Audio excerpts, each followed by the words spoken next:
Hi everyone, welcome back again to my channel. How we all doing today? My name is Chinazo. If you're coming across my channel for the first time, please do well to subscribe. So your post notification also be notified whenever I put out a new video. Also give this video a massive thumbs up. Let's talk about tribalism and racism. As a Nigerian, I will tell you, fine, we have our tribal differences. But when it comes to coming together to achieve a specific result, we know how to do that. But let me tell you something, tribalism and racism is something that most African countries are struggling with. But then there are some people that will come on here and tell us that those kind of things doesn't happen in their country. They love each other. Like we live in unity, we are peaceful, everything is going on well, everybody is, doing that thing accordingly. But when you come online and see the videos I'm seeing, and you see that why is people not saying that there is something wrong in their country? Why is people not saying that this is actually a red flag? Why are they not even talking about the war between them? Then they are here projecting to us that everything is actually perfect. Everybody is living peacefully. I want us to watch this video, then we'll continue talking about this. Racism in South Africa. Remember that we'd love to hear from you, and thanks for those who've been in touch already. Now, Hak for Cape Townian is a growing movement on the Cape Flats. The non-profit organisation wants all black people from the Eastern Cape to leave the Western Cape. Joining us now is the group's spokesperson, Final Adams. Good evening to you. Thank you. Why do you want them to leave? We never ever said that. We said that we want all people not born in the Western Cape pre-94 to sell their assets and go home. Right. This is what we did not. 90% of them being black? I don't know what the demographic is, but if it is, so be it. We also know that the Western Cape is asking for independence. Just, of course, in Nigeria, there are people like that. There are Igbo people that want to go. There are Yoruba people that want to go. But what baffles me is that even the interviewer is actually surprised. What baffles me is that you have not even gotten your independence and you're asking the black people to go. He put it in a way to seems that he is not referring to black people. Like he never mentioned black people. But of course, the interviewer have to put it to him. But these people you're referring to is 90% black South African. He said, if it is that, so be it. Like he wanted to seem as if that did I mention blacks? But if it's blacks that are involved, please let them go. How is it that you're asking people to go out of South Africa? I'm not understanding it, but you have not even gotten independence yet, and it's like this. What if it happens that they get independent? What is going to happen? Do you guys also think about that? Why do you want them to go home? We sit with the situation in the Cape Flats, where our community, the so-called colored community, is growing exponentially poorer as a direct result of the influx, especially from the Western Cape, from the Eastern Cape to the Western Cape, with people coming and taking, and government being solely at fault for the implementation of national demographics against the constitutional court order that negatively impacts our community. We've got good young kids sitting with worthless matric diplomas, not getting work because the state doesn't want them. The economy doesn't want them. Well, why do you think this? In this video, I really wanted us to reason together for people that like to reason. And then you drop your thoughts in the comment section respectfully, please. No insult. I don't want insults on this video. I beg you guys in the name of God. But then let's go back to the clip. The first thing I want to talk about in this one that we watch now is how arrogant the guy is. Why is he so arrogant? Like he's so angry about the question. You can see that the thing is paining him by the way he's expressing it.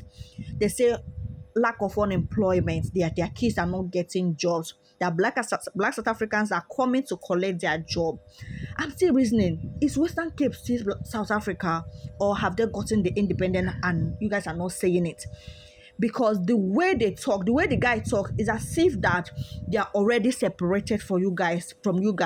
They are already Western Cape as a country. These people knows what they are doing. These people knows what they want.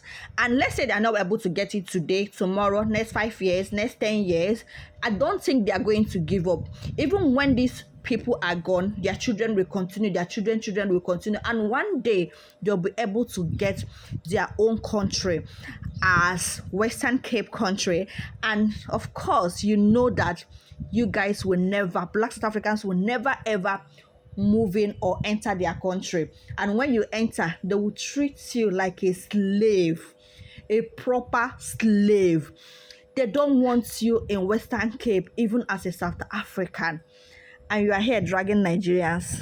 State or the economy, and that's who you accuse of hiring those from the Eastern Cape. Why do you think they'd rather hire them than somebody from the Western Well, Cape? there's an agenda to keep us poor, to keep us down. And why would they want to do that? Well, the ANC sees the Western Cape as a honeypot.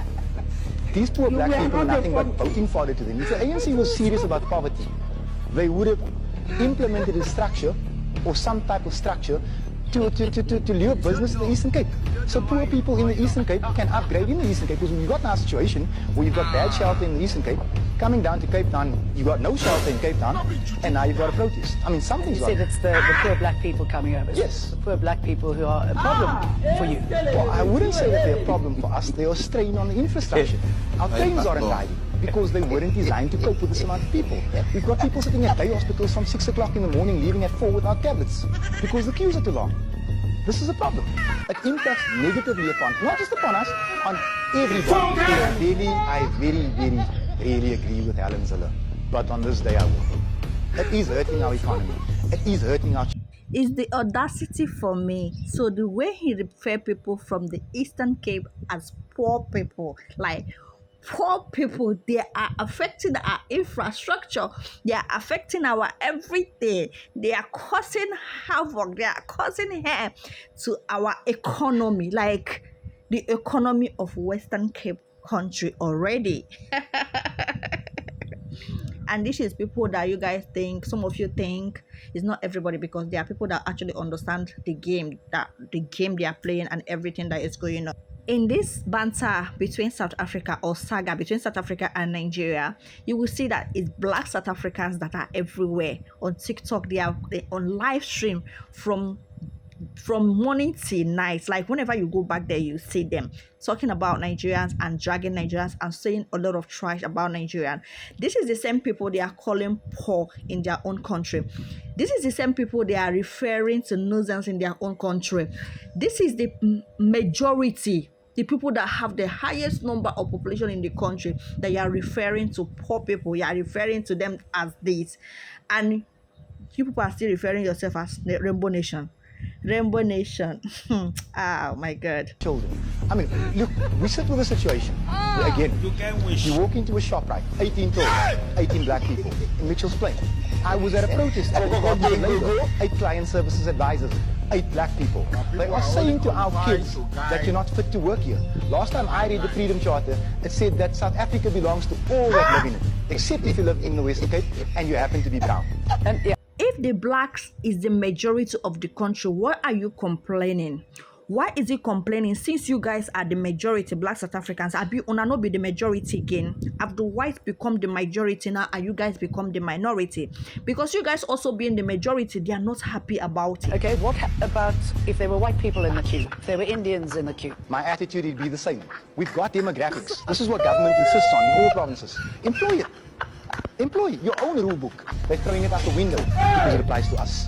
What about secession? I believe that's something that... That's something that we're gunning for. Pretty exciting. We want an independent Western Catalonia, Cape. but is it going to work for you? We want an independent Western Cape. We feel that it can work. We feel that, look, we've been made to feel apart from the rest of this country anyway. So we might as well pack up, close our borders, and have our own country. And we can show South Africa how the democracy project is supposed to work. Actually work. I mean, how do you go about this if you are looking for secession and your aspirations? How do you fulfill them? Well, first of all, if you let's get the economics out of the way. We're sending almost 200 billion back to Treasury every year to belong to this country. We're getting back 45 billion. Out of that 45 billion, we've got to do the housing thing, we've got to do the structural thing, we've got to do the upgrades. If we have 200 billion, we can instantly uplift the standard of living of everyone in this province. There won't be a hungry person again. We've got the sea, we can do our fishing, we've got the arable land, we can farm, we've got the tourism industry. We'll turn Cape Town into the Monaco of Africa. And South Africa can watch how we do it. Because at this point in time, the ANC government is slowly but surely killing us. My community is on a starvation diet because of government and its policies towards us. Yesterday, a young man was shot doing an illegal thing. He was buying dacha, biceps. I looked at this tactical response team. I was there minutes after he was shot. 8 black guys. I asked, where's the demographic? Because what we now have is I've got 8 kids from the Eastern Cape busting here, getting jobs, which is bad enough, but it's fine. They don't know the area, they don't know the slang, they don't understand the gang culture, and now we've just sacrificed the young boy for demographics. Aren't you concerned, though, that these sort of comments stoke increased racism? Racism against you and your community by talking like this, by rising up? We have to rise up. No one else is going to do it for us. Racism is practiced against us daily. You're too brown for a job. You're too brown for a house. We've got 60-year-old grandmothers sitting on the waiting list since 1980, not finding houses. 25-year-old black boys from the Eastern Cape getting houses. Racism is practiced against us every day. Nothing has changed. We've swapped an oppressor. We've liberated this Western Cape. We have us, the so-called colours. We liberated this Western Cape. We swapped a white oppressor for a black one, and I'm not afraid to say it. Look, let me tell you guys, these people already have everything planned out, how it's going to play out. Like, I'm sitting back and I'm making this video, and I'm going to remember this video in future, because I'll be like, I talked about this. Everything is ready and planned out, like strategically. Everything is planned out, and they're just waiting for the day, the perfect day, to actually execute everything they've planned. I wish you guys all the best.